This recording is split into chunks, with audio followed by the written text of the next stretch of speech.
ప్రభునందు ప్రేమైన దేవుని బిడ్డారా, ప్రభువైన యేసు నామమున మీకు శుభములు. జీవముగల దేవుని కృపావర్షం మీపై సమృద్ధిగా కురియునుగాక. ఈ దినమనగా మే నెల 14వ తారీఖు 2026 గురువారం హోలీ ట్రింటీ చర్చ్ మినిస్ట్రీస్ వారు అందించు అనుదినమన్న. ఈ దిన మన ధ్యానాంశము నీతిమంతుల ఆశ తీర్చే దేవుడు. నీతిమంతుల ఆశ తీర్చే దేవుడు. దేవుని వాక్యం చదువుకుందామండి. సామెతల గ్రంథం 10వ అధ్యాయము 24 దుష్టుడు దేనికి భయపడను అదే వారికి సంభవించును, నీతిమంతుల కోరిక తీర్చువాడు. దేవుడు తన పరిశుద్ధ వాక్యం దీవించును గాక. దేవుని బిడ్డ మీరు అంతా ఎలాగున్నారండి? మీ ఆరోగ్యాలు ఎలాగున్నాయి? మీ కుటుంబంలో అందరూ బాగున్నారా? ఈ దినాల్లో అనేక మంది డెంగ్యూ ఫీవర్స్తో, టైఫాయిడ్స్తో, ఆయా రోగాలతో బాధపడుతున్నారు. మీకోసం మేము ఎంతగానో భారంతో ప్రార్థన చేస్తున్నాం. మీకు ఏదైనా ప్రార్థన అవసరం ఉన్నట్లయితే దయచేసి మాకు తెలియజేయండి. మీకోసం మేము ప్రార్థన చేయగలం. దేవుని బిడ్డల దేవుని వాక్యాలు మనం చూసినట్లయితే సామెతల గ్రంథాన్ని సొలొమోను రాజు రాశాడు. 10వ అధ్యాయం నుండి నీతిమంతుడు మరి తర్వాత దుష్టుడు అనే వ్యత్యాసాలు చూపిస్తున్నాడు. జీవితంలో 2 మార్గాలు ఉన్నాయి. దేవుని మార్గం, దేవునికి వ్యతిరేకమైన మార్గం. ఆ 2 మార్గాల ఫలితం ఏంటో ఈ వచనం చెబుతుంది. మరి ఈ దుష్టుడు దేనికి భయపడతాడో అది వానికి సంభవిస్తుందంట. దుష్టుడు అనగా దేవుణ్ణి లెక్క చేయనివాడు, స్వార్థంతో బ్రతికేవాడు, ఇతరులకు కీడు చేసేవాడు. అదే సామెతల గ్రంథం 6వ అధ్యాయం 16 నుంచి 19 వచనాలు చూస్తున్నాం. దేనికి భయపడి అంటే వాడి లోతైన భయము ఇది జరగకూడదు అని వణికే విషయం అనమాట. ఎవరికి సంభవిస్తుందండి? సంభవించునంటే తప్పించుకోలేడు. అదే వచ్చి ఆ యొక్క సమస్య మీద పడుతుంది అనమాట. ఇది ఎందుకు అలా జరుగుతుందంటే చేసిన పాపమే శిక్షణ తెస్తుంది. అబద్ధం చెప్పిన వాడు దొరికిపోతానేమో అని భయపడతాడు, చివరికి దొరికిపోతాడు. దొంగ జైలుకి వెళ్తానేమో అని వెళ్తాడు. గలతీయులకు రాసిన పత్రిక 6వ అధ్యాయం 7వ వచనంలో మనుష్యుడు ఏమి విత్తుతాడో దాన్ని కోస్తాడు. దేవుని తీర్పు కూడా అటు వారి మీదకి వస్తుంది. దుష్టుడు చివరికి దేవుని న్యాయ తీర్పునకు భయపడతాడు. అది వస్తుంది.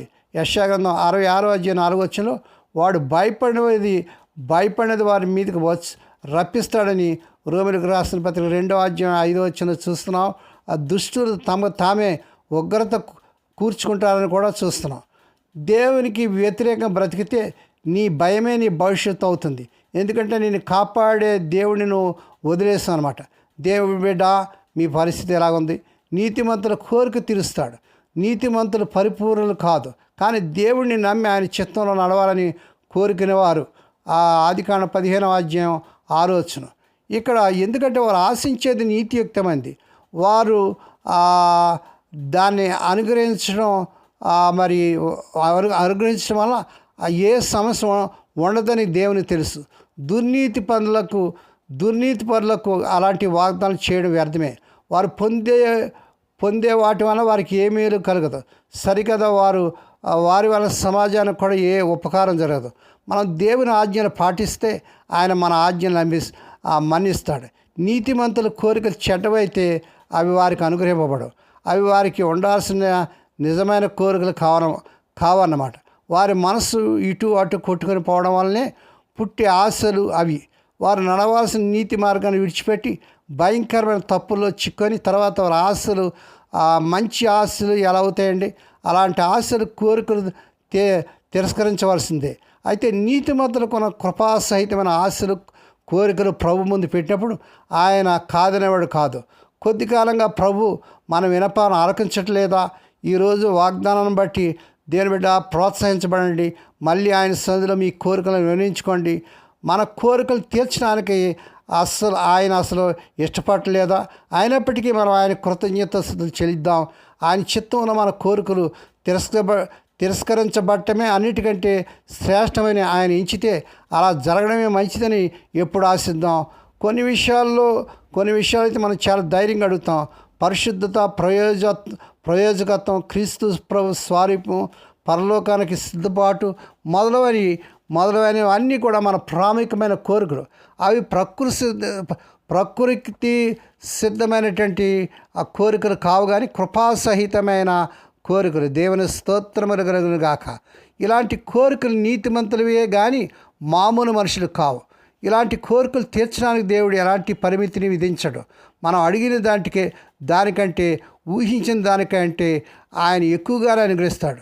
యెహోవాను బట్టి సంతోషించుము, ఆయన్ని హృదయవాంఛలు తీర్చనని కీర్తన గ్రంథము 37వ అధ్యాయం 4వ వచనం చూస్తున్నాం.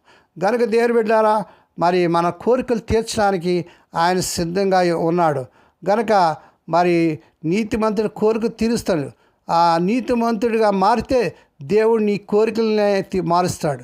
నువ్వు ఆయన సన్నిధిని, ఆయన చిత్తాన్ని, ఆయన రాజ్యం కోరుకోవడం మొదలు పెడతావా, నీ కోరిక ఆయన చిత్తం కలిసిపోతుంది. కాబట్టి ఆయన దాన్ని తీర్చడానికి ఇష్టపడుతున్నాడు. అందుకే మొదటి వ్యవహార పత్రిక 5వ అధ్యాయం 14-15 వచనాలు చదవండి. దేవుడు కోరికల బ్యాంక్ కాదు, ముందు నీ హృదయాన్ని మారుస్తాడు. యేసు ప్రభు నీ యొక్క హృదయాన్ని ఇచ్చేవ దేవుని బిడ్డ. క్రీస్తు ప్రభు రక్తంలో కడగబడ్డావా, ఆయన బిడ్డగా చేయబడ్డావా? ఎందుకు మారు మనసు పొందకూడదు? ఎందుకు ప్రభువుని నీ హృదయాన్ని ఆహ్వానించకూడదు? నేడే ప్రభు దగ్గరకు రా. తర్వాతే ఆయన నీలో పెట్టిన కోరికలు తీరుస్తాడు. నీతిమంతులైన అసలైన కోరిక దేవుడే. ఆయన తాను ఎప్పుడూ కాదన్నాడు. దేవునికి స్తోత్రం కలుగుగాక. కనుక నీ భయం నీ పునాదిని చూపిస్తుంది. నువ్వు దేనికి భయపడుతున్నావు? డబ్బు పోవడానిక, పరువు పోవడానిక, ఒంటరిగా మిగిలిపోతున్నావనా? భయం తరచుగా నీ విగ్రహాలను బయట పెడుతుందా? దుష్టుడి తీర్పుకు భయపడతాడు, నీతిమంతుడు భయపడు. ఎందుకంటే రోమిలకు రాసిన పత్రిక 8వ అధ్యాయం 1వ వచనంలో క్రీస్తు యేసునందు ఉన్న వారికి ఏ శిక్షా విధి లేదు. నీ కోరిక నీ దారిని చూపిస్తుంది. నువ్వు కలలు కనేది దేని గురించి? దుష్టుడు నాశనం చేసేవాడిని కోరుకుంటాడు. సామెతలు 11వ అధ్యాయం 23వ వచనం. నీతిమంతుడు జ్ఞానము, సమాధానము, దేవుని సన్నిధిని కోరుకుంటాడు. నీ కోరిక చెక్ చేసుకో దేవుని బిడ్డ. నువ్వు ఏ దారిలో ఉన్నావో తెలుస్తుంది. దేవుడు న్యాయవంతుడు. ఇది కర్మ కాదు, ఇది దేవుడు పెట్టిన నియమము. ఆయన డిజైన్ వ్యతిరేకంగా బతికితే నీ భయాల్ని తరుముతాయి. ఆయన డిజైన్లో బ్రతికితే నీ నిజమైన కోరికలు తీరుతాయి. ఇదే నిత్యత్వంలో పూర్తిగా నెరవేరుతుంది. కనుక ప్రకటన గ్రంథం 20వ అధ్యాయం 12-15 వచనాలు చదవండి. అది దుష్టులకు. ప్రకటన గ్రంథం 21వ అధ్యాయం 3-4 వరకు నీతిమంతుడికి. గనక దేవుని బిడ్డారా, మీ భయాలన్నీ వెళ్ళగొట్టడానికి ప్రభు సిద్ధంగా ఉన్నాడు. నేడే ఈ వాగ్దానం పట్టుకొని మోకరించి ప్రార్థన చేయండి. దేవుడు తప్పక మీ కోరికలు తీరుస్తాడు. దేవుడి మాటలు దీవించుగాక. ప్రార్థన చేసుకుందామండి. పరిశుద్ధమైన మా తండ్రి, నీ పరిశుద్ధ నామమునకు వందనాలు, స్తోత్రాలు చెల్లించుకున్నానా. మరి స్వదేశ విదేశం నుండి వర్తమానం వింటూ అనేకలకి వర్తమానం షేర్ చేస్తూ, లైక్ చేస్తూ, సబ్స్క్రైబ్ చేసిన మా ప్రియులందరూ దీవించండి. ఎవరైతే నాయన రోగాలతో మా తండ్రి ఈ దినాల్లో ఎంతోమంది సీరియస్ కండిషన్లో హాస్పిటల్ ఉన్నారో, క్యాన్సర్స్తో, ఫిట్స్తో, హార్ట్ అటాక్స్తో నాయన, మరి ఇంకా మరి ఆయా భయాలతో ఆ సీరియస్ కండిషన్లో ఉంటున్నారు. ఇప్పుడే మీరు కనికరించి స్వస్థత, ఆరోగ్య, విడుదల యేసు నామములో ప్రకటిస్తున్నాం తండ్రి. ఏ కుటుంబంలో అయితే తమ ప్రియులు ఇద్దరి నుంచి మరణించి దుఃఖంలో వేదన్నారు, అటు వారికి కావాల్సిన ఆదరణ దయచేయండి తండ్రి. హోలీ ట్రింటీ చర్చ్ మినిస్ట్రీస్ ద్వారా దొరికిన పరిచయం అంతటిపై నీ దీవెనించండి. ఈ దాసరాలను దీవించండి. ఈ పరిచయకు ఎంతగానో సహాయపడుతున్న మా ప్రియులందరినీ, స్వదేశ విదేశంలో ఉన్న బిడ్డలను దీవించి ఆశించి వారి యొక్క ప్రతి అవసరం తీర్చండి, దీవించండి, బలపరచండి. స్వదేశ విదేశాలు ఉద్యోగులు లేని యవన బిడ్డలకు యేసు నామములో నాయన ఈ నెలలో అద్భుతంగా మీరు కార్యం జరిగించి వారు అర్హత మించిన ఉద్యోగాలు వచ్చిన గాక. ఈ దినమంతటిని బిడ్డల చుట్టూ మీరు రక్తకం చేసి ప్రతి విధంగా క్షీణించి, దృష్టి నుంచి ప్రమాదాలు తప్పించి క్షేమకరమైన ప్రయాణాలు దయచేయమని సమస్త మహిమా ఘనత మీకే చెల్లించుకుంటూ యేసయ్య పరిశుద్ధ నామమున స్తుతించి గణపరిచి వేడుకొని ప్రార్థిస్తున్నాం తండ్రి. ఆమేన్. మన ప్రభువైన యేసుక్రీస్తు వారి కృప, తండ్రి అయిన దేవుని ప్రేమ, పరిశుద్ధాత్మ దేవుని యొక్క అన్యోన్య సహవాసము సదాకాలం మీకు తోడేండి నడిపించి బలపరచునుగాక. ఆమేన్.